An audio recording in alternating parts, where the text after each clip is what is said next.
Everybody, and welcome to our second meeting of the year, which is focusing on the extremely important issue of school streets. And so put simply, for newbies to this, the school street is a road outside of a school with temporary restrictions on motorised traffic at school drop-off and pick-up times.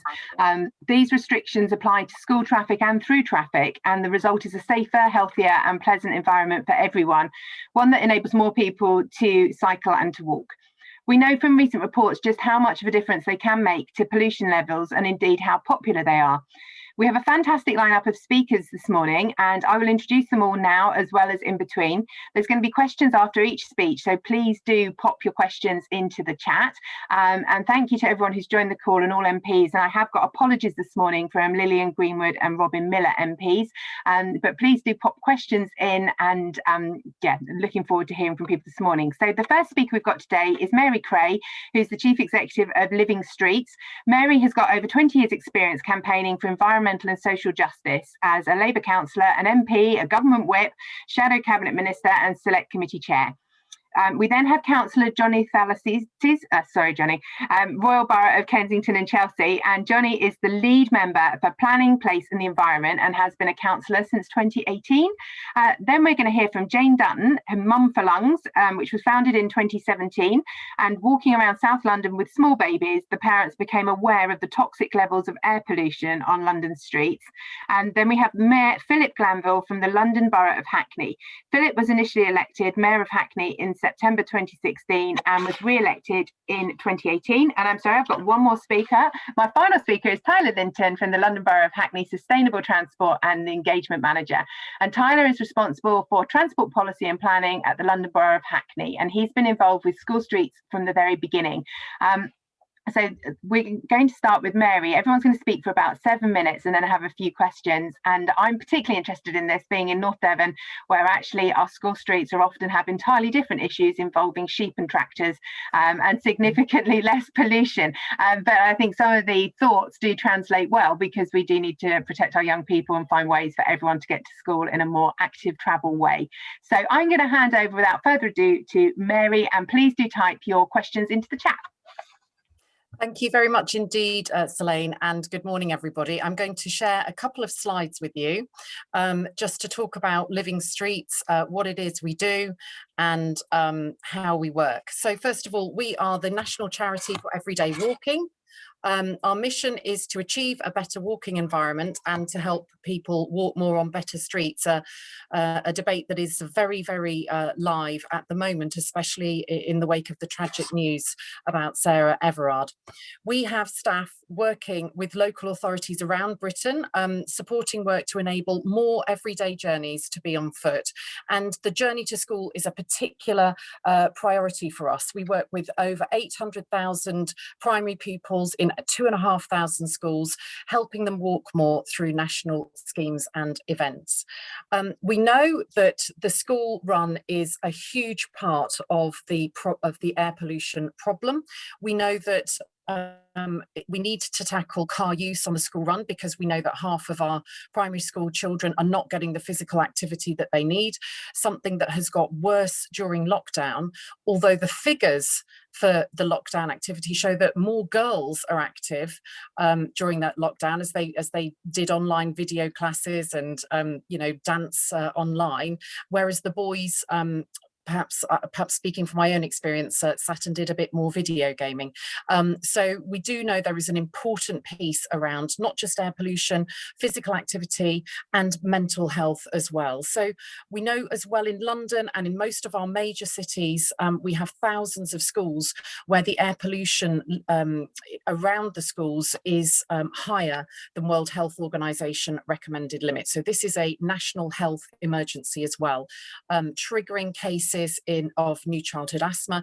And of course, the economic costs of having parents driving to school mean that people who are trying to run businesses, deliver, etc., are then also impacted by those school cars clogging up the roads.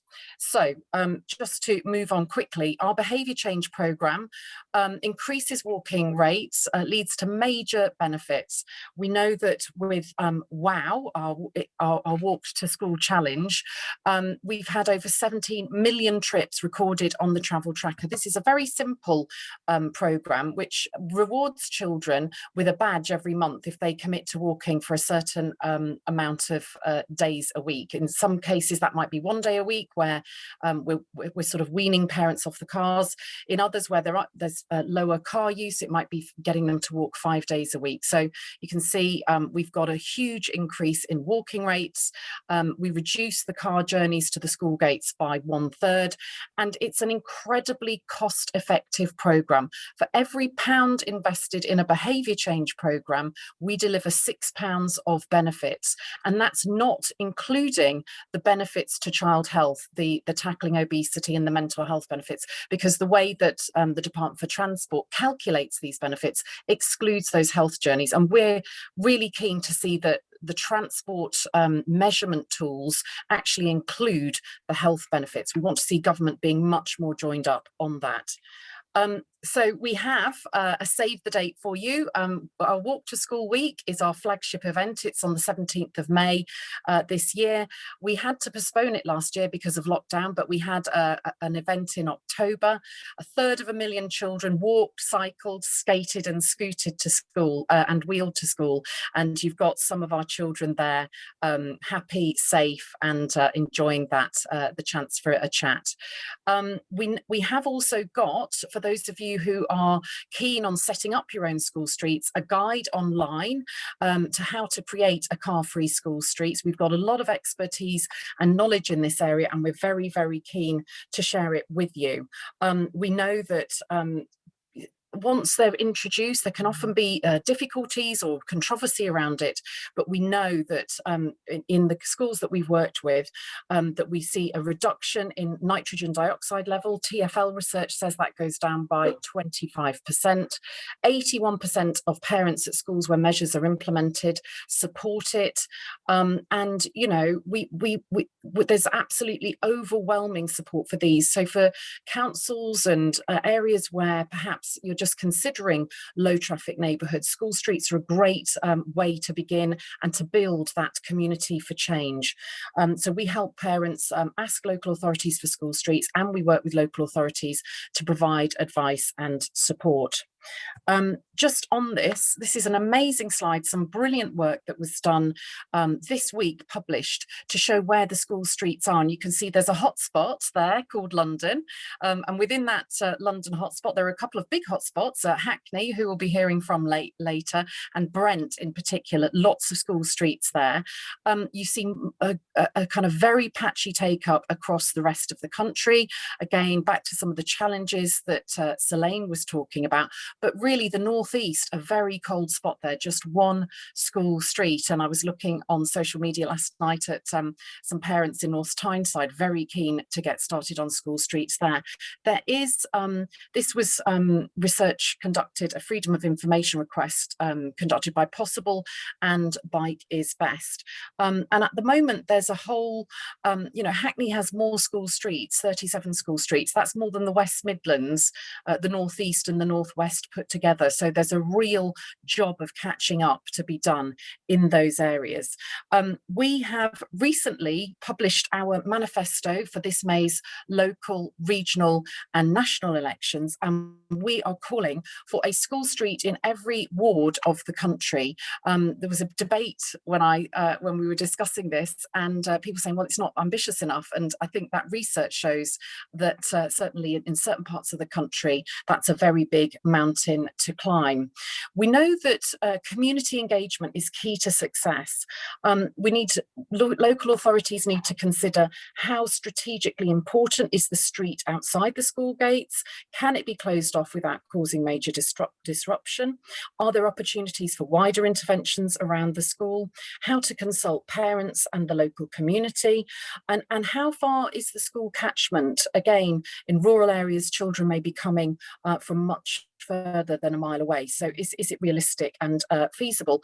And is there an opportunity to do park and stride, where you use a local supermarket car park or a local club or leisure facility car park to enable parents to park and then walk their kids that final few hundred meters? So creative solutions are what we're all about.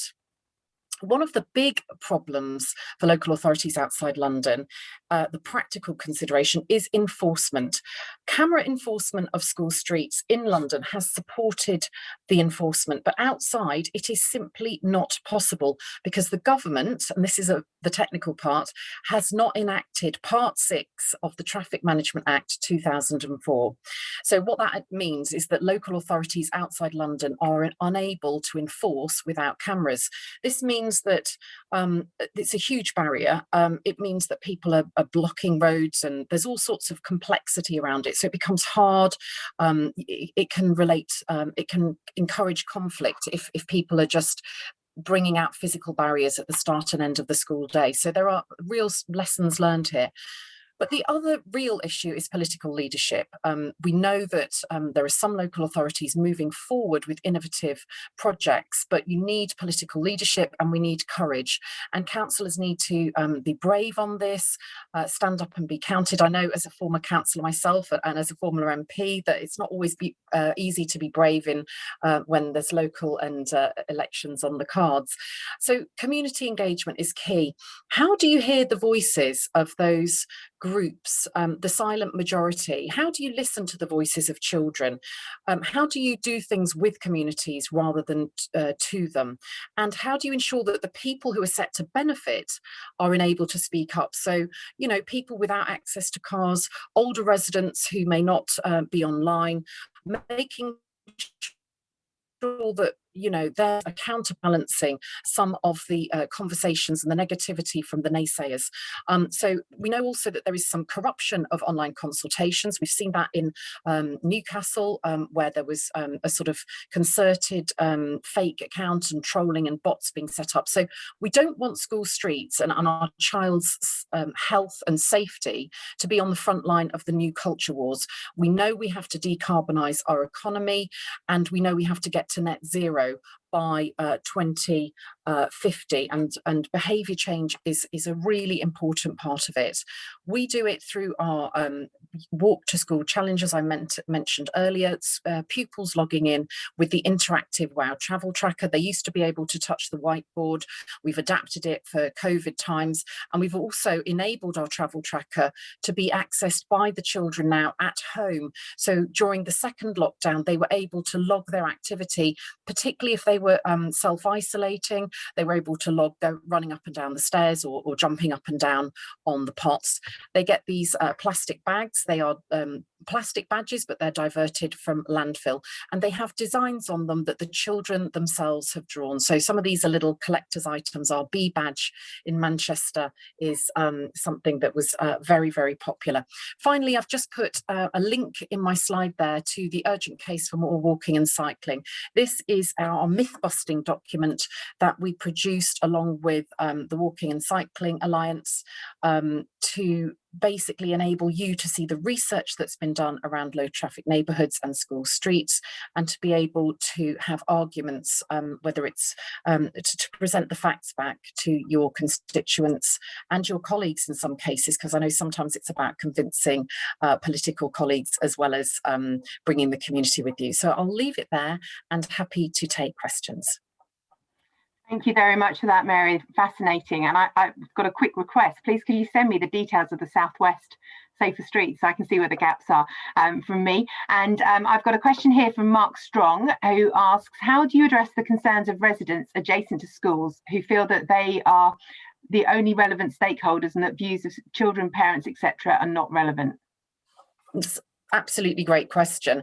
And there's evidence that most of the people who object are the people who want the right to be able to drive anywhere in their local neighbourhood. I think this is about working with the schools, and as part of PSHE or citizenship, which runs right the way through the school's curriculum, asking the head teacher perhaps to get the children to write letters or have their voices heard, so that you end up with counsellors receiving letters from children, or a bulk petition from the school, or I mean, again, it's so difficult to do petitions in physical terms, but online petitions from the parents, and sending those out on the Facebook groups with the school. Those are some of the creative ways that we can do it. It does exclude anyone who isn't online, though. And one of the things that we used to do pre-COVID was we would have, you know, come along, set up stalls, chat to parents at the school gates, and, you know, getting people to sign pledge cards and express their support in favour of that.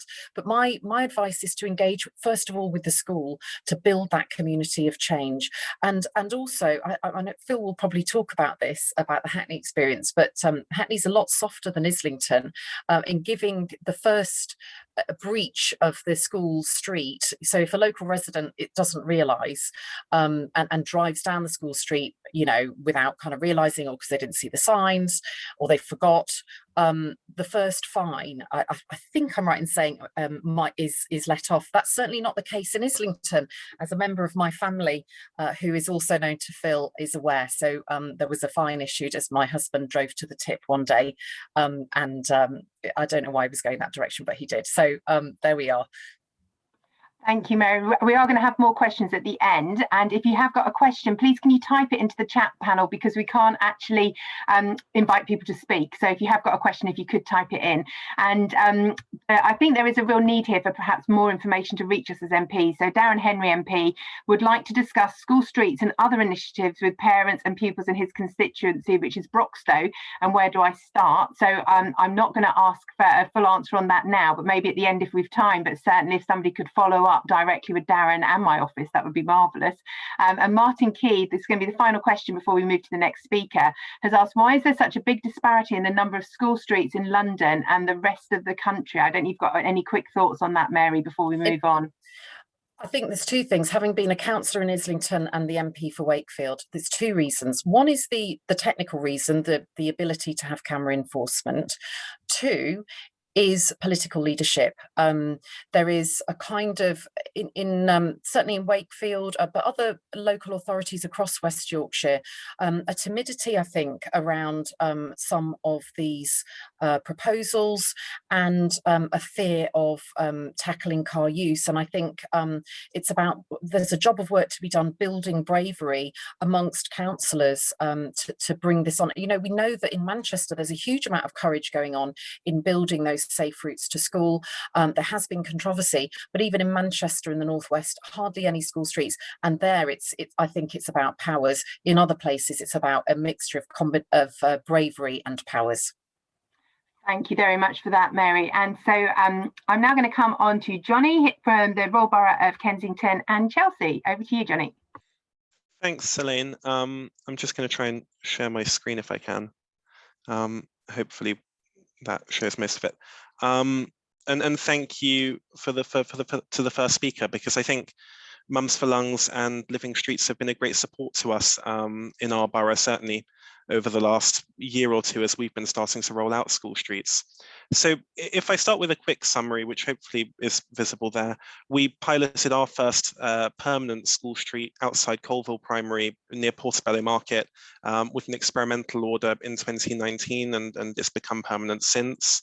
I think one of the key things for us is that actually seeing government will and the Department for Transport, the Mayor of London as well, all coming together and supporting school streets and talking about that step change and the need for really positive progress within weeks once the pandemic hit, accelerated a lot of the things that we were hoping to do anyway. So we found that incredibly helpful. In September, so shortly after the first lockdown, at the start of the new school year, we introduced 7 new school streets. And since then, we're adding another 4, which we're hoping to get underway after the Easter holidays. We've consulted on those ones, and I think one of the key things that we found is that listening to people and community engagement and taking people on that journey with us, the educational piece has been really valuable.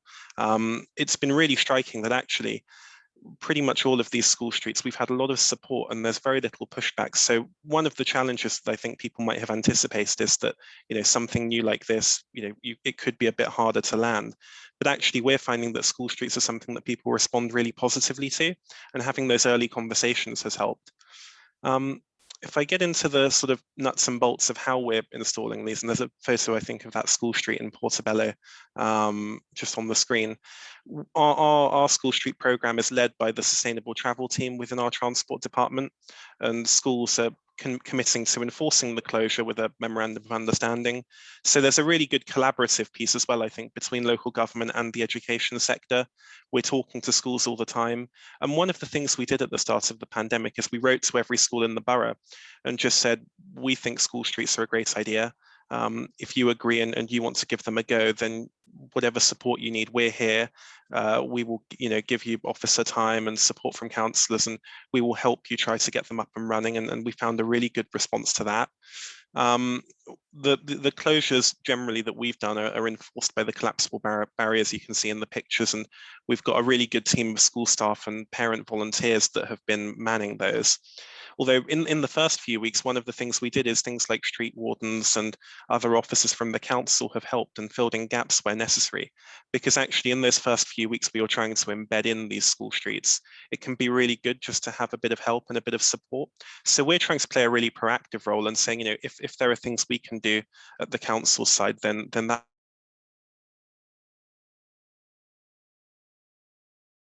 exemptions for blue badge holders and emergency vehicles, just so that we can, I think, introduce these in a way that's sensitive to the local context and generate as much of a positive consensus as possible. So there's a bit more here on kind of the process that we've been doing to introduce school streets. It's generally 30 minutes or a bit more than that in the morning and the afternoon.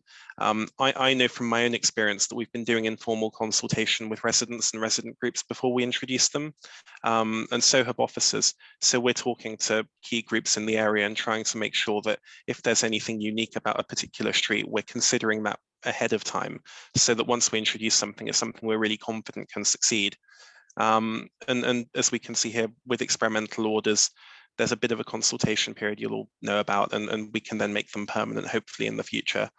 We're working in terms of training school staff to deal with confrontation too. I mean, we heard a bit earlier about, people who might want to drive aggressively through to go and, throw out some deliveries or, litter or whatever it is. And we're trying to help all of those people that are manning barriers, because I think if you're a parent and quite rightly you're concerned about the air quality outside the school gates and you volunteer to do this, actually there are some challenges in terms of dealing with residents who aren't as aware of the role of these kinds of interventions. So it's that kind of soft support as well. And we're working with residents on relevant exemptions, as I said, and we're doing snapshot surveys as well. So at 3 months, when people have had a bit of a chance to see how it's working, we're actively seeking out that feedback to see if there are things we can tailor or tweak, so that we can retain the principle of school streets and try and roll them out further, but actually learn the lessons too, so that if we apply it more widely across the borough, there are opportunities for us to do that in an even better way. There's a bit more here on kind of the promotion that we're doing. Obviously, there's letters going out to residents in the immediate area and the kind of signage you'd expect. We're working with schools as well on newsletters and posters and flyers, and social media is a big thing we're doing too. I'm always trying to do it on my own channels, and things like ward newsletters as well that we were doing, particularly before COVID, I think, and hopefully not too long from now, we'll be able to get back out there and have those conversations on the doorstep. I think in terms of some of the literature that we'll be putting out, trying to raise the profile of some of these interventions would be really good. We can see there on the screen, there's at least one school who have been tweeting about these closures and school streets, just to try and make sure that anybody who's following their feeds is aware of it and can plan their journeys around that. I think it's good to have a little note here just on some of the challenges that I think it's possible for boroughs to encounter. One of those is that kind of thing of whether schools have fully appreciated the commitment that it involves. I mean, half an hour or an hour in and around the sort of pick up and drop off time doesn't sound like a lot, but I guess on a daily basis there will be times where that's a bit more difficult than maybe people might appreciate. So we're trying to work with them so that there's always a sustainable sort of way that it can be delivered, so there are always people on hand, and so that the council can support that if necessary, and looking at types of enforcement as well. So we found that CCTV is quite difficult to introduce and that barriers can be difficult to store, but we're trying things like raisable bollards as well. So we're looking at different ways that it can be done, and we're open-minded to every mechanism that we can use to enforce it, but just trying to think if there's anything we can do that works better in particular areas as well. And then just before I hand back to Selaine, we've got a little slide of some of the feedback we've had. I think it is characteristic, actually. Staff members talking about being delighted to be part of the scheme, parents talking about how much safer these things are, and residents of these school streets saying that there's a lot of benefit in doing it, and they appreciate the council trying to be forward looking on this, and it's certainly a big part of what we're doing in terms of active travel, I think during the pandemic, but also something that we're going to look to try and expand on as hopefully we ease out of lockdown. Fantastic. Thanks very much for that, Johnny. Now, I do have questions specifically for you in for the Royal Borough of Kensington and Chelsea, but they're not all about school streets. So the questions are coming from Ben Bradshaw, and if now's not quite the right time, so if we can cover off the school streets one, would you mind going back to Ben afterwards to make sure that he gets the answers? So Ben's asked, how many collisions have there been involving cyclists on Kensington High Street in the last 3 years, and how many were KSI, so killed and seriously injured? Was his first question. I'll go through all 4 and then you can see if there's bits you can pick up, or if not, follow up for him. Sorry, Ben's questions have all just gone. Okay, Johnny. Thanks, Selaine. Actually, I'm happy to take all of the questions in one go. I had a chance to look at them on the chat briefly, and thanks to Ben for the question.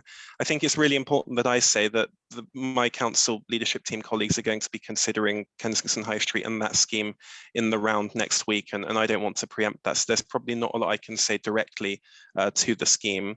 But I think on the points of the environmental impacts of benefits of cycling and the road safety benefits too, those are things that we're really serious about in Kensington and Chelsea. So if I think of air quality, I know that we've cut carbon emissions faster than any London borough over the last 3 or 4 years, and that we're introducing things like school streets precisely because we understand the importance of it. And just on road safety, over the last 10 years, I know that KSIs have come down across the borough by about 1/3, and we've introduced things like new speed limits and other quiet way cycle routes across the borough to try and address some of the things that Ben's talking about. So hopefully that answers it in the round, but I know that Ben will probably be watching on the 17th of March, and I don't want to steal a colleague's thunder on that. Okay, thank you very much for that. So some of the other questions for everybody, let's ask a couple more now. So I've got Beth Barker-Stock has asked, were there road safety concerns about volunteers and school staff putting out barriers and managing road closures, and how were those concerns managed? Yeah, I think there probably are in some pockets, some of those sorts of concerns. So it goes back to what I was saying about really early conversations with people so that they understand kind of the role and how it can best be managed, talking to the school as well. And then we, in those first few weeks where perhaps those fears might be greatest, we've got council officers going out and supporting some of the people manning these barriers. And hopefully after a couple of weeks, if you've seen how it's worked and you've worked with other people on it as well, I think that confidence starts to grow and you can start seeing the positive impacts. So it's really an educational piece and just trying to make sure that we're working with all those different types of stakeholder. Thank you. Now, Joanna Ward's made a great point that engaging with children through other groups like Girl Guiding, etc., is really important and useful to do because the children see the role models. And Joanna believes that most of her rainbow walks or cycles are because the leaders do. So thank you for that contribution, Joanna. And I've got one more that we'll do now before we move on to next speaker. So Emily Cherry has come in from the Bikeability Trusts, and she's saying that they support the school streets initiatives and are keen to look at the impact of bikeability training alongside safer infrastructure routes to encourage parents and children to cycle together more often. And they hear from too many schools that cycle storage is preventing more people cycling and scooting. So do we need greater encouragement for funding for cycle storage? What do you think, Johnny? Yeah, I think that's a really good point. Cycle storage is obviously incredibly important if we want people to be taking up more active travel, and I think there's definitely an open line of communication between us and the schools to try and do that. In terms of the funding, obviously we do get some money for that, and we've also looked at piloting things like neighbourhood Cllr, the community infrastructure levy, to try and fund bike hangers across the borough.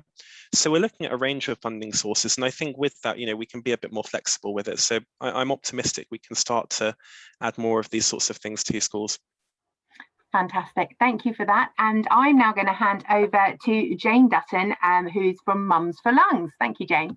Hello, can you hear me all right? Great. Yes, hi, I'm Jane from Mums for Lungs. We are a clean air campaign group set up in 2017. And we campaign for clean air for everyone, but especially children and the most vulnerable. I'm just going to share my screen and present. Sorry. Here we go. So yes, so we're a grassroots campaign group. We began in 2017.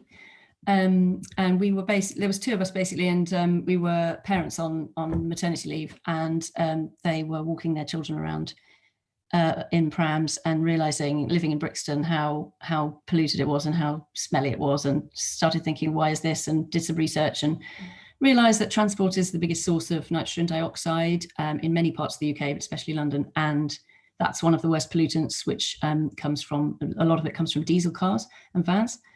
And then, the health impacts of air pollution, so much, there's so many, I mean, I don't know that there's anything that it's not linked to now.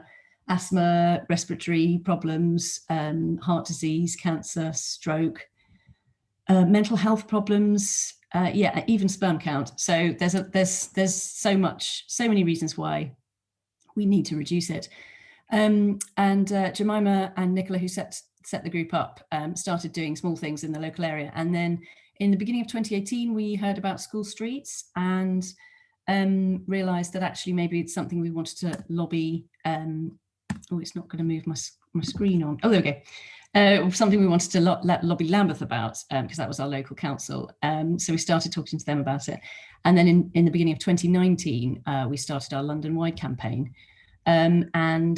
Basically the Mayor of London had published information about the numbers of primary schools across London that were illegally polluted, and it was around about 400, I think. So we did some research, worked out which ones might be suitable for school streets, wrote a parents' briefing, contacted all the schools, the head teachers, and there was so much interest from parents and schools as well, but more parents at school than schools at that stage. So we set up a Facebook group. We've got over 1,000 people in there, all kind of sharing advice and knowledge. And we basically decided that we would focus on parents using their contacts within schools to sort of push and to lobby for them to their head teachers, and then with the aim of pushing councils to make this scheme happen. Where are we now? So 2 years ago, there was about 33 schemes implemented or planned across 11 London boroughs. And we partnered with London Car Free Day, and the aim by September 2019 for Car Free Day was to have 100 school streets, and we didn't make that. But in March, so this time last year, there was about 85 schemes across London. I can't remember how many boroughs that was, maybe about 20. And then, of course, COVID happened, and the government statutory guidance was published in May to reallocate the road space, and school streets became one massive part of that. So suddenly there was a huge kind of rollout, and now here we are, and there's about approximately 400 schemes across 31 boroughs. So there's only 2 left to crack, which we hope will happen. And Mary mentioned it earlier, actually, the report this week that came out, for the Mayor of London, showing that school streets have led to a reduction of up to 23% in NO2. With massive caveats, of course, that it's actually, I think Johnny mentioned this, it's really hard to measure the impact of a school street because it is, 2 hours a day, term time only, Monday to Friday. How you sort of separate that out from every other source of pollution, all the rest of the roads, and that's a hard job, isn't it? So what comes next? Mary mentioned this a lot as well, which was helpful. We're very aligned on that, I think. Even in London, 85% of schools don't have a school street, and it really does need rolling out more widely, and especially outside London. We recently published a report also with Possible, similar to the Bike is Best one, about talking about the potential for school streets across the country, and discovered that at least half of all schools in English cities are suitable for a school street. And outside London, they are being held back by the legislation to enforce with cameras. And so we wrote to Grant Shapps to ask him to accelerate that secondary legislation, and we're still hoping that will come soon. But the other thing really is that we always say that school streets are a brilliant way to raise awareness. They're a brilliant way for parents and hopefully staff, teachers as well, to go, oh, maybe I didn't need to drive that 10 minutes, or maybe 5 minutes, whatever. Maybe I could have just walked that. And then the hope is that sort of mushrooms out across other aspects of life, and you go, oh, well, I don't need to drive there. And because short trips make up a huge amount of journeys, and they are the ones that can be swapped to walking and cycling. And we are in a climate crisis. We need to improve our health outcomes. There's an obesity crisis as well as an air pollution crisis. So, school streets are a very beginning stage to that, to trying to solve some of those things. But they need to be implemented with wider measures to really reduce traffic and help improve things. And one of the things from our report was talking about the wider measures that could be implemented, like clean air zones and a pay per mile levy, road user charging, to make that to really start to reduce the level of pollution coming from transport. So yeah, I think we would say we're a grassroots group. We're sometimes really confused about why this is not pushed further up the agenda with government. And people often say if the water was brown coming out the taps, it would be fixed very quickly. Well, you can't see the air pollution in the air, but it's there, and we're all suffering from it. So yeah. Anyway, to get involved or support us, do get in touch. And it's really great to be here and hear all the other speakers talking very similarly. Thank you. Thank you very much, Jane. And Daniel Pagella has made an interesting point, and he says that park and stride is a really effective solution, but it can be very challenging to persuade owners of large car parks to help, even community-minded supermarkets. And he wonders, and again, this might be something the panel want to come back to, has anyone considered whether there's a national incentive that could be offered to owners, beneficiaries of large car parks to persuade them to help? I just wondered, Jane, if that's something you'd looked into at all. No, although we're aware that, not in terms of a national incentive, but we're aware that sorry, you've moved the question. I'm just going to look at it again. Where's it gone? There it is. We're aware of various ones, like in North London, they've set up a link with Sainsbury's there, and people can park there and walk. And I think also one near us in Southwark. And yes, I think it's a great idea. I would be a bit concerned if that became a thing where people could go, oh, well, I'm just going to drive there and then walk that last bit, because then you're still driving, aren't you? So actually, yes, for those people that maybe they've got, there are always people that need to drive, and disabled, whatever, and if for whatever reason people need to drive onto work, we often hear concerns of people saying, but I need to drive onto work after I've dropped my kids off. I get that park and stride is a solution, and that is good, and we do suggest that sometimes too. I'm a little concerned about the other side of that. So if a national incentive was offered, would the aim of school streets still, would it really work? I'm not sure. Don't know if anyone else has an opinion on that. Okay, well, maybe we'll come back to that in the main Q&A. I think it's interesting for me out here in Devon, where actually the distances are so great, but really it would take many hours for some children to be able to walk to school. One of my school's catchment area is actually the same size as Birmingham. So wow. it's kind of a big challenge. That is, yeah, a really fair point, because obviously we're in London mostly, so we're very aware that this is an urban thing we're doing, and actually, of course, there's a much bigger discussion about how to fix that elsewhere, isn't there? Yeah, and I think we do have one area where we do have real issues around air population, and so it's not as extensive as some other parts. It is still an issue even out here somewhere where you'd think there was no problem at all. And so Laura Lakin, I don't know if you know this one, Jane, before we move on to our next speaker, which London borough doesn't have a school street yet? Am I allowed to name and shame? There's two. I think it's Barnet and Bexley. There we go. That's that. So Barnet and Bexley, over to you for setting up those school streets before we talk about this next. So Jane, thank you ever so much for that. Very interesting. So we're going to move on now to Mayor Philip Glanville from the London Borough of Hackney, please. Thanks, Selaine, and common to all speakers. I hope people are getting the sense that this is a bit of a movement. It's cross-party, it's got civic society, it's got local government, and I would also want to pay tribute to the work of Cllr, who's obviously now MP for Enfield North, who was the cabinet lead when we introduced school streets in Hackney, and I know led our early work. Tyler and I are going to do a combined presentation, so I'm going to do the first 6 slides and then move over to some of the more technical detail. But it's great to have the chance to be on such an illustrious panel and talk about our school streets work.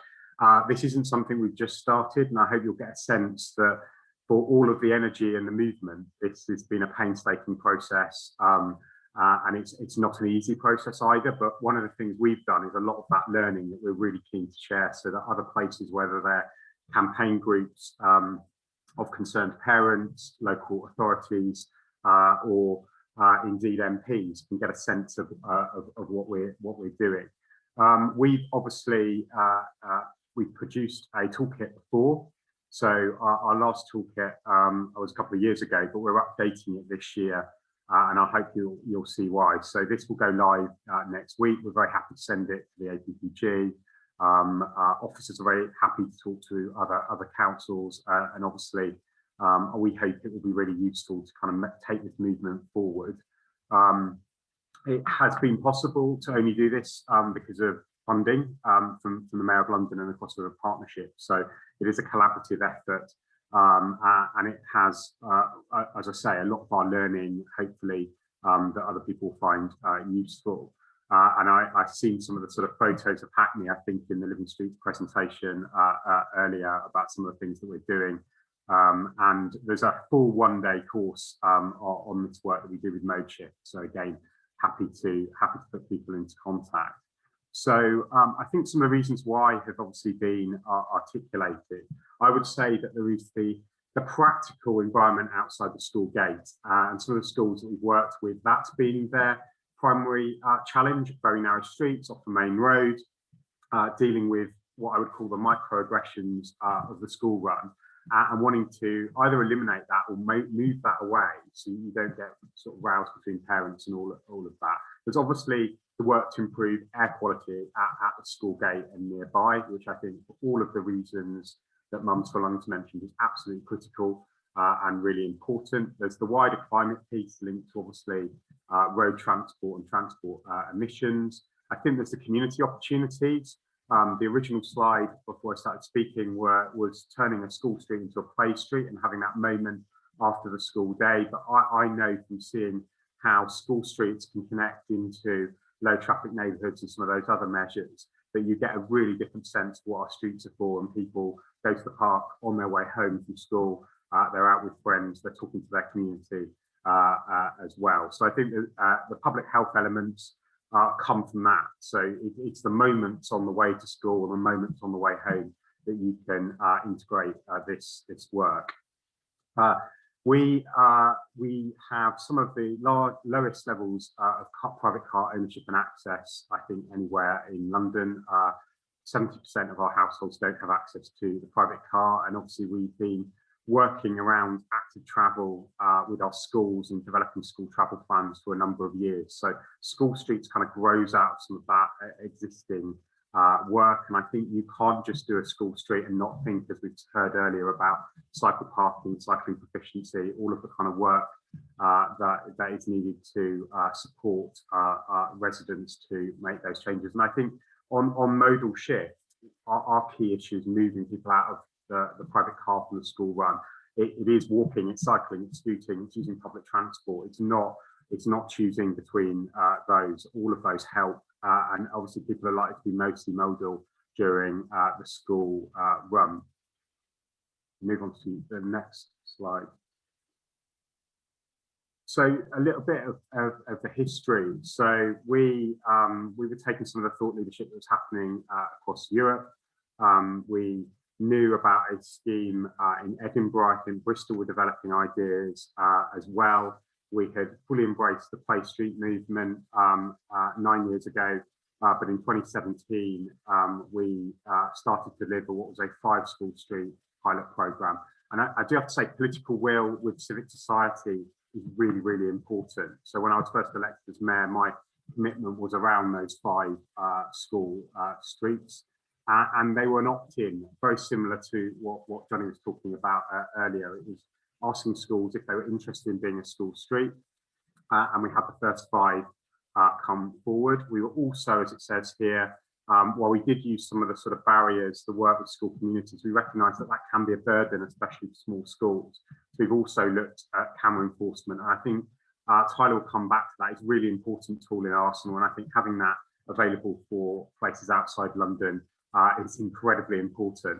It would be fair to say those 5 pilots both captured the imagination of other schools, but also of active citizens. So we went into the 2018 election period promising 12 over the full period. And I'm very pleased to say that some of the work that's obviously happened during COVID, the Streetscapes funding and that movement meant that we've now been expanding to 41 active school streets protecting our schools. So they went live over the course of the last autumn period. So there's 41 now.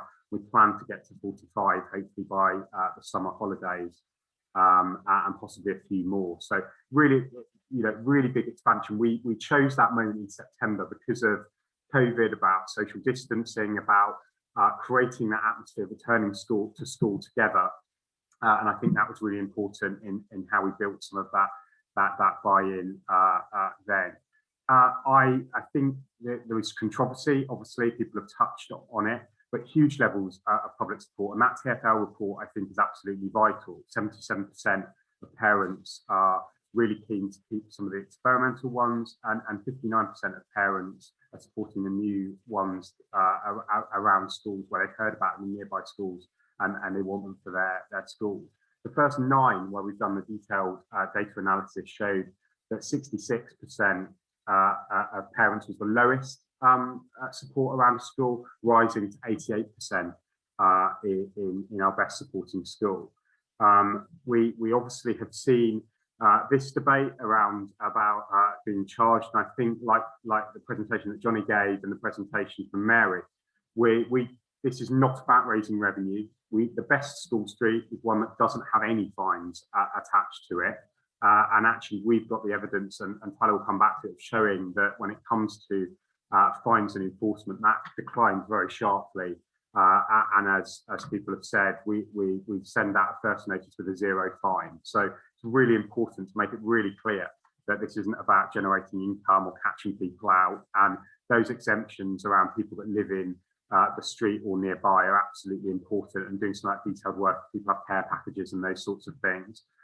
We've taken part in the Walk to School week, and I thank Living Streets for really amplifying this work. They're still the only organisation to get me onto Newsnight to talk so passionately about this straight after the 2018 election. But in all seriousness, we've had 2 ministers come down, Jessie Norman and Chris Eaton-Harris, during Walk to School week, building those relationships with the DfT about some of those regulatory changes, but also showing, from government down to the community, this is something that has really positive benefits, that is part of that broader sustainability and active travel agenda. I know there's much more controversy at the LTN cycle route end of these interventions, but they all do connect. It is much, much harder to develop a school street if you don't have controlled parking, if you don't have other measures to control local traffic and connect schools into some of those other network changes. You can just land a school street, but actually you want the environment beyond the school street to be as positive for walking and cycling as that environment next to school. But I'll hand over to Tyler to go through some of our work and some of the stuff that we show in the toolkit. Thank you very much. Yeah, I just wanted to use this opportunity to pick up on a couple of technical points. I've obviously got a lot to say about this, as we've got a sort of full day seminar we do for other local authorities and trying to jam that into 10 minutes. So we're going to skip a few slides here today. But while I've got you, I just wanted to make a point. We've been talking this morning about school streets, and we've been using the phrase school streets, but it is worth noting that there's no such thing as a school street in the main piece of legislation that we use to enact them. The Road Traffic Regulation Act, the Traffic Management Act, and the TSRGD do not use this phrase. Which leads to a diversity of ways of implementing them. Let's put it that way. There's a few different types of power that can be used. There's a few different signs. Largely, they're variations on the prohibition of motor vehicles and the flying motorbike. In Hackney, and in a lot of local authorities, we've used the pedestrian and cycle zones restriction. We've timed it. We've made it term time only. We've put up signs that are hinged so that we can close them 3 times a year at school breaks.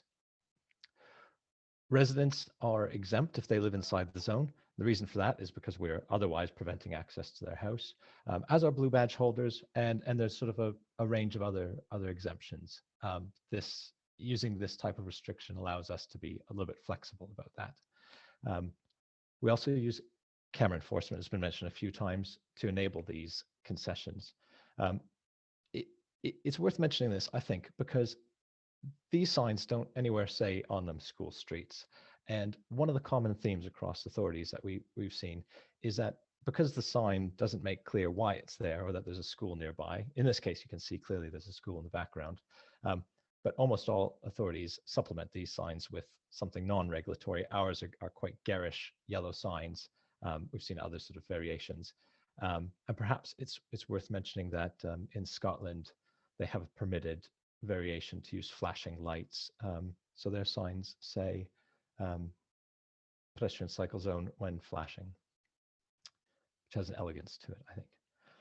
On the other hand, flexibility is what gave us the tools to scale up and implement these schemes across 41 sites.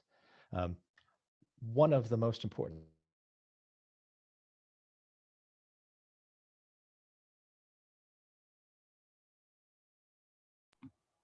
Tyler, we've lost your sound.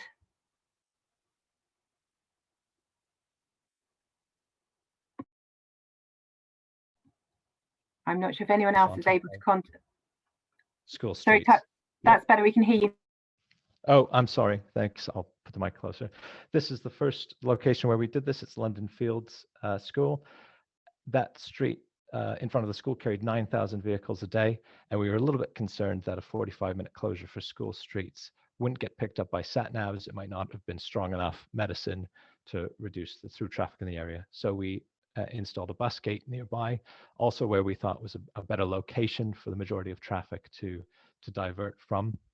And the result is that they work together, and the through traffic the bus gate does the heavy lifting of the through traffic, and the school street prevents the sort of local drop-offs at the school gate. And here's a before and after picture of that street. So you can see on the left, it was quite a sort of tall order for a 45-minute closure to reduce that level of traffic.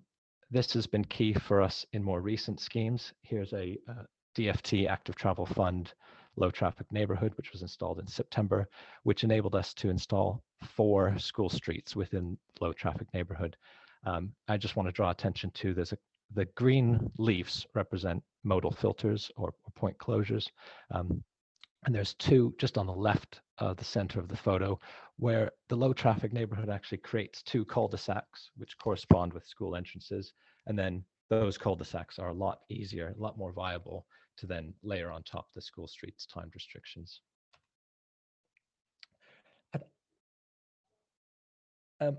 So you've seen the before and after pictures, but what about the actual data to tell the story? It's safe to say that we would expect to see traffic reduction on the streets where there's traffic restriction.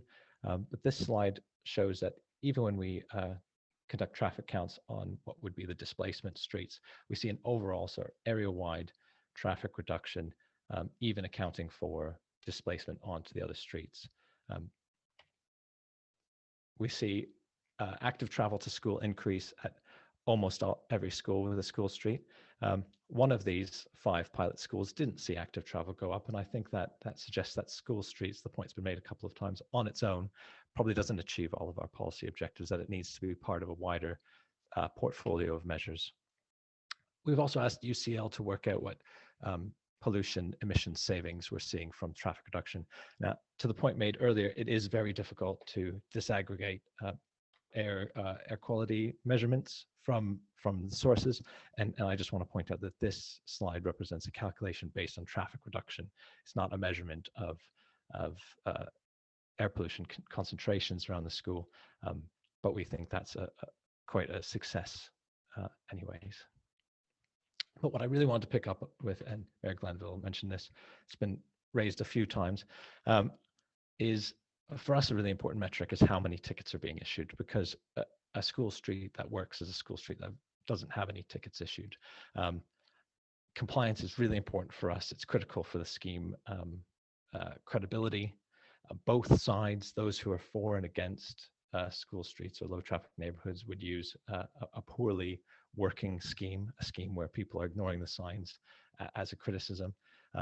And what you can see from this slide is the number of tickets issued across 9 school streets across 2 years. And we see what we'd like to see at the start, which is an immediate, very steep drop. But then over time, it doesn't just stay down. There are spikes, and those tend to correspond with after school breaks. I think the point of this is that these schemes, these 9 schemes at least, probably weren't self-enforcing.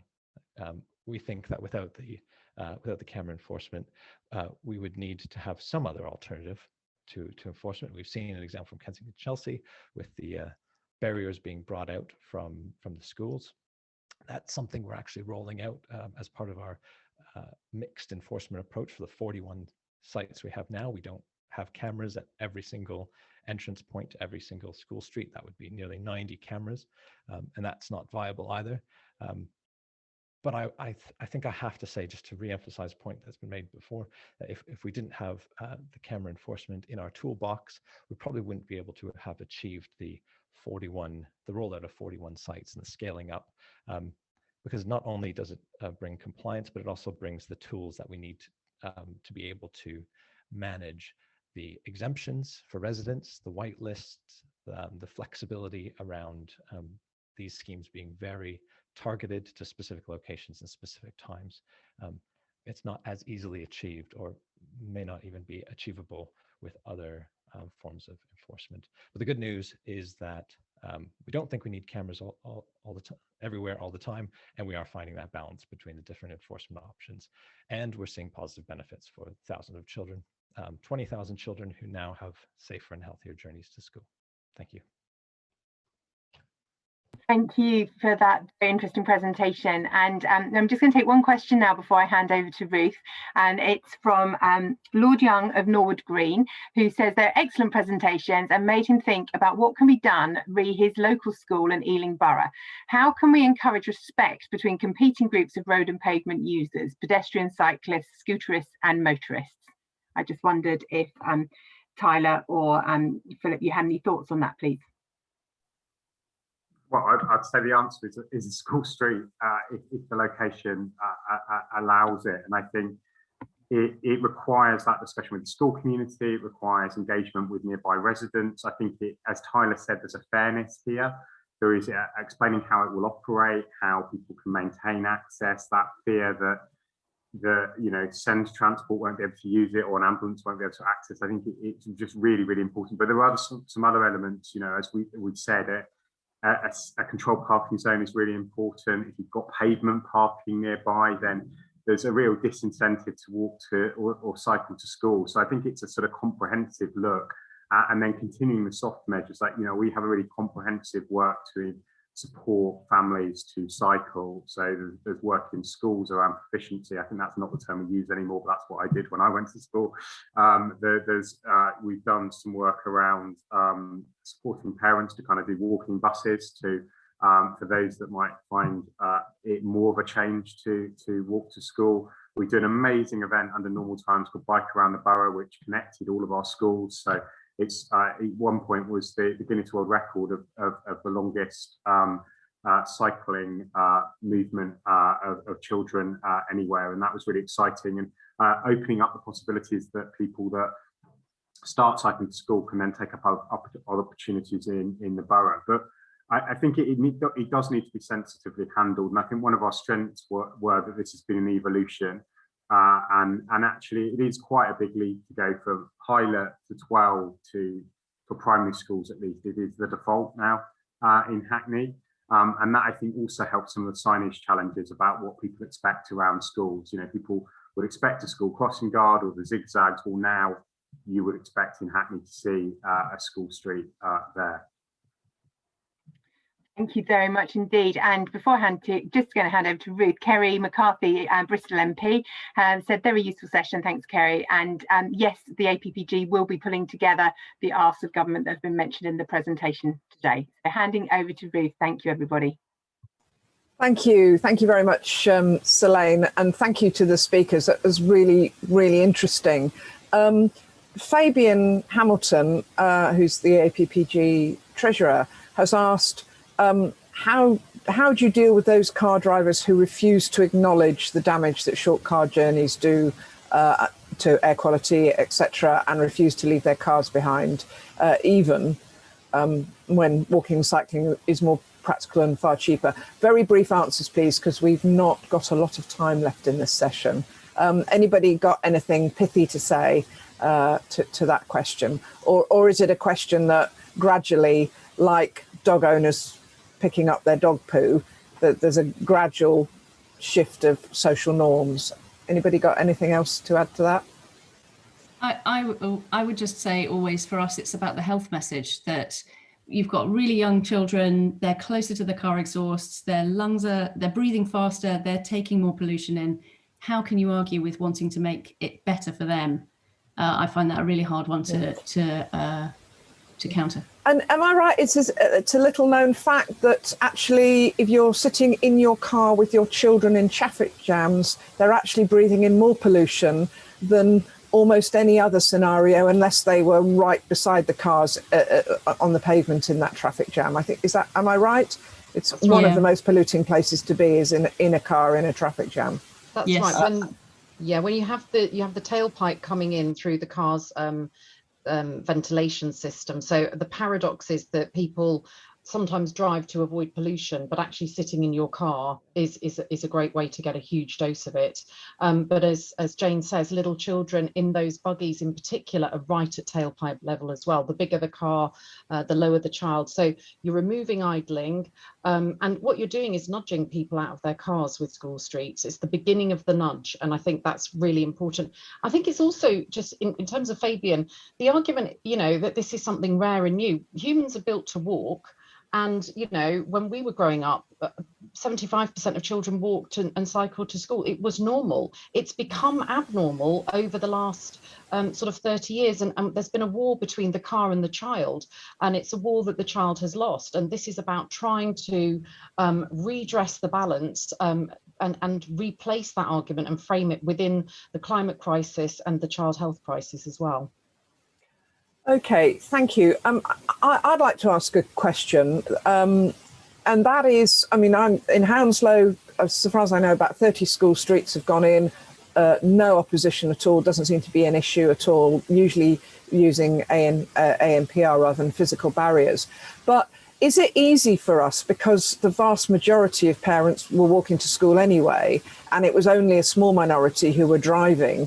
And I remember, all of us who are councillors or MPs have spent time leafleting in the morning or afternoon pickup, and actually the anger from the walking parents to those drivers, those parents who drive, there was pretty, more parents were angry with the drivers and they were the minority and they were causing issues for the children and the families who were walking or scooting or cycling. So is it easier for us in urban areas with small catchment area schools to implement? And, how do you translate to areas with bigger catchment areas and a greater dependency on the private car anyway?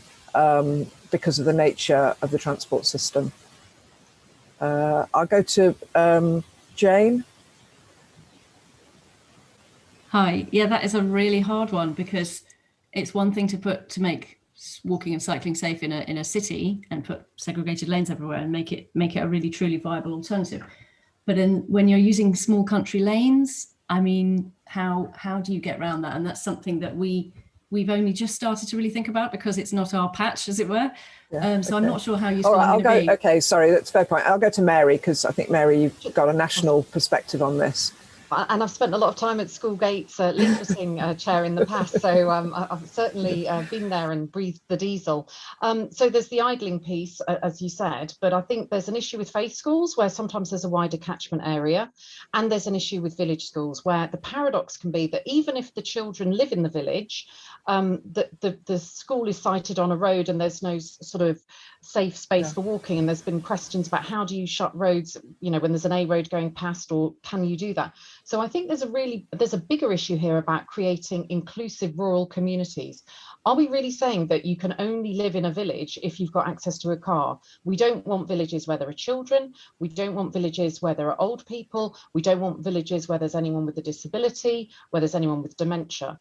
And I think it's about turning the discussion round about what a truly inclusive rural village and town looks like, and what sort of towns and villages do we want? Because if we're telling our young people and children that they're not valued and that their lives are worthless and that they're just collateral damage on the road, then, you know, we can't expect them to come back and stay. They're going to move, you know, they'll move to the city, etc. So I think there's a debate there, and I think there's, back to the point about supermarkets, we found, you know, lots of our supermarkets partners on Parker's Drive very happy to work with us, not least because there might be a parent popping in at the end to pick up something that they've forgotten, so there's a benefit for them. I wouldn't want to see a national incentive, because actually we're trying to disincentivize car parking in the workplace. We're trying to disincentivize people owning cars because they're a very inefficient way of getting around. And in those rural areas, it's much better to have 50 children arriving on a bus than 50 children arriving in a car. Okay, thank you.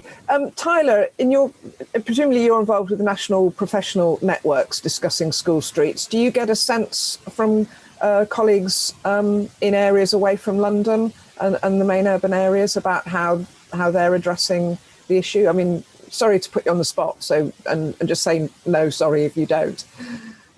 No, that's fine. Yeah, I am involved in the national discussion.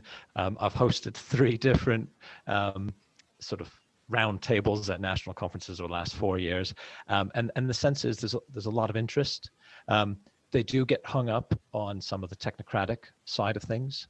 Suburban streets end up having a larger catchment, catchment area is not the right word, but a larger zone. They end up having a very large zone to sort of get the shape of a school street right. And that presents its own challenges. That can, we have a few schemes like that, and you end up with nearly 1,000 residents who are exempt. And to try and do that with paper permits, and to try and do that with plastic barriers can be very difficult. So there are some technical challenges to do around density and street layout. Yeah, okay, thank you. I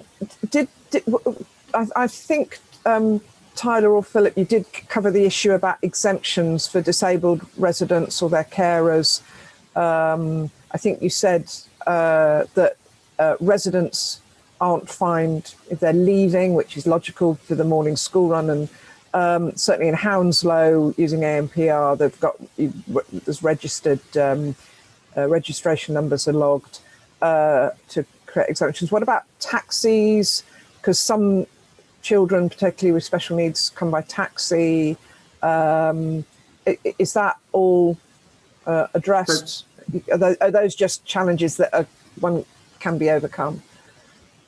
So we start with a very high level, kind of the exemptions, which is talking to people on the street, talking to people with blue badge, but we make sure we send a letter to everyone on the street, and where we're starting to talk about those individual needs of a household, we can then explore that with them. So if they have a regular carer, as I say, if they're getting regular pickup, talking about where that pickup could take place or an exemption. So it starts to get into a sort of bespoke individual solution with a school street. And I think that's really important to make clear that there's that broader offer, and then there's the actual getting into the detail of how people live their lives on those streets.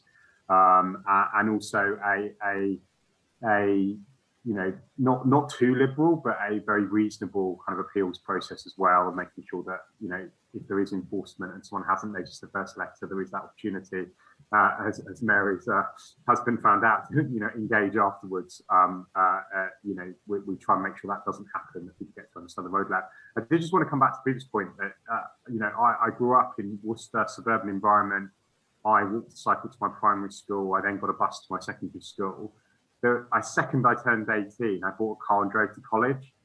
So we do have to sort of go back and nudge back to the experience we had as younger children, and show that leadership about what the world can be like. And I drove past, ironically enough, my original primary school, so I was the problem. No one would have talked to me about that when I was doing that, or that was an issue, or that I was causing damage to the people that went to my school afterwards. So I think we do have to, through campaign groups, through civic society, through political leadership, through organisations like this, change that discussion, because it's not going to happen. No one's going to suddenly stop driving. They're going to need either some changes to road layouts, some nudge pressures, or be told what damage they're doing. And I think it's really important that we do. Yeah, and interestingly, that for all sorts of reasons, driving licence young people are less likely now than you know, middle-aged and older people to have driving license. Sorry, the ownership of cars and the holding of driving licenses is declining among young people. So actually, you know, and that's, I mean, obviously that's much higher in London. A small proportion of young people in London hold driving licenses or own a car, but that goes true across the country. Affordability is a major issue, but obviously where there are better transport alternatives, that's helping as well. I just wondered if any of the, because I think if somebody answers a question in the open section, it goes straight to the answered. I mean, we're gonna wind up now. Certainly, as a member of Transport Committee, this has come up several times. The distinction in enforceability and different legal enforceability in London and outside, and you know, that's something we'll be picking up on Transport Committee, I have no doubt. The disjoint in moving traffic offences, and I think the DFT is in a good place now around that because of their support for active travel and what is needed. Sorry, is there any big question that deserves an answer? And sorry, I do want to pick up that we've got the bike club, James Symes from the bike club. I think for everybody that's worth promoting, subscription bikes and scooters to exchange as your children grow. That looks like a good initiative. And have you all addressed, those of you with direct experience, addressed the question about school street initiatives or similar on busy A roads? I know some of the schemes in Hounslow are on through roads and bus routes. I think you covered them in Hackney. Johnny, okay, Philip, do you want to quickly, Johnny and Philip, is the challenge of installing school streets on busy roads and bus routes? I'll go for Johnny first. I'll go for Johnny first because he hasn't spoken for a while. Well, I think it's something that we're thinking about, and we've rolled out a dozen school streets over the last year. But to be fair, we probably haven't had many on A roads or bus routes. So I'd be really interested to hear what Phil thinks as well. Okay, Phil. It's incredibly difficult. Not easy. I think one of our first forays was the one that Tyler showed in London Fields, which was I think a B road with 2 bus routes going down it and using a bus gate, timed bus gate in combination with a school street. So that is one solution. We've been doing lots of school streets and modal filtering in Stoke Newington. Anyone that knows Church Street is a major thoroughfare, major shopping street, very narrow pavements though. And we're now exploring a bus gate solution there that may be timed or it may be longer. And there's 3 primary schools in and around the streets there, and obviously campaigners saying, well, you've sorted out one problem here and not the risk of moving it. But where we've got schools on A roads, the first offer is a school street on any of the side roads that are involved in the school community. I think that can still make a difference. The push and the pull factor of the school gate type, making sure that we are working with the school around any other things we can do around road layouts, mitigation, green screens, those sorts of things. But unless we've got a plan, I think, as was indicated at the start, for dealing with main road traffic and demand, we aren't going to be able to solve those problems on main roads. You know, I would happily have a debate around bus gates on all our main roads at school run time, but I think that is going to be a lot more challenging. You've got other commuters, you've got deliveries, all of those things. But unless we're sort of doing nothing, I think, is not an option. We've got some of the tools in our toolkit, but you know, ultimately we have to have a debate around how our cities are laid out and whether this is the right thing. Many of our secondary schools are on main roads, and I think that's an acute issue with our secondary schools that I think all of us in London in this debate are aware of. Yeah. Okay, we're going to have to wind up now. Thank you so much to all our speakers and to all those participating. Thank you for your questions and comments. I mean, just linking to what Phil's just said and to what Mark Strong's put in the Q&A session about political leadership, because two-tier authorities where the district council wants measures and the county doesn't, you know, that isn't again a challenge of political leadership as much as anything. But I think am I right in and around Exeter and Dorset? Is it Devon? There's a good relationship there. I may be wrong, but I mean, I know there are good by council, Ruth. So I think the relationship varies by council. It varies by council. So there are good examples, but again, I think these are the sort of things where political leadership really matters. My experience of, I visited a school street on Walk to School Day last year, and the head teacher said, I mean, again, this is in a fairly dense suburban area with very small catchment areas, so very few parents were driving anyway. But the head teacher told me that, you know, now hardly any parents were driving to school, and parents who should never have been driving to school because they live so close to the school realised that actually it was taking them longer. I mean, in fact, they realised that all the time they'd have been getting to and from school quicker had they walked rather than driven, and it did transform the safety of that cul-de-sac to the majority of parents and children who were walking and biking or scooting anyway. So it was definitely a win-win all round. And as I say, I haven't had any pushback, and I'm not aware of any pushback across the whole of the Borough of Hounslow to the 30-odd school streets that are in. Obviously, the circumstances are different. But I think my take is it is gradually changing people's behaviour.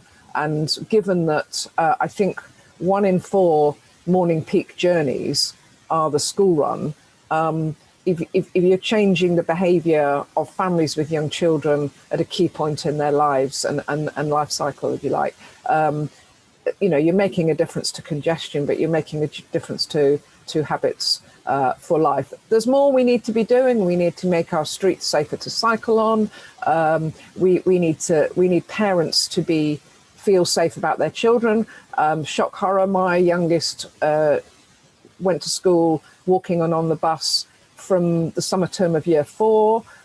We didn't see a problem with that. He didn't see a problem with that, and the school didn't. But some parents go, you know, oh, that's shocking. And I worry about secondary school parents still driving their children to school, and girls in particular, when they could and should be walking, using public transport or cycling or scooting. And we've got a real attitude issue among teenagers and teenage girls around whether it's cool or not to cycle. I mean, you know, we've still got some nuts to crack, but I hope that this is part of the discussion that will, you know, be the beginning of a role on behaviour change, back to how it used to be when some of us were at school, which was a very, very long time ago.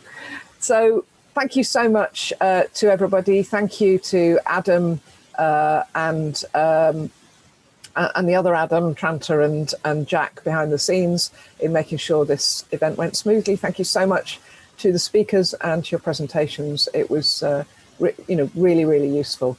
Thank you very much. Thanks for having us. And our next meeting will be on e-scooters, and it'll be 10 a.m. on the 23rd of April.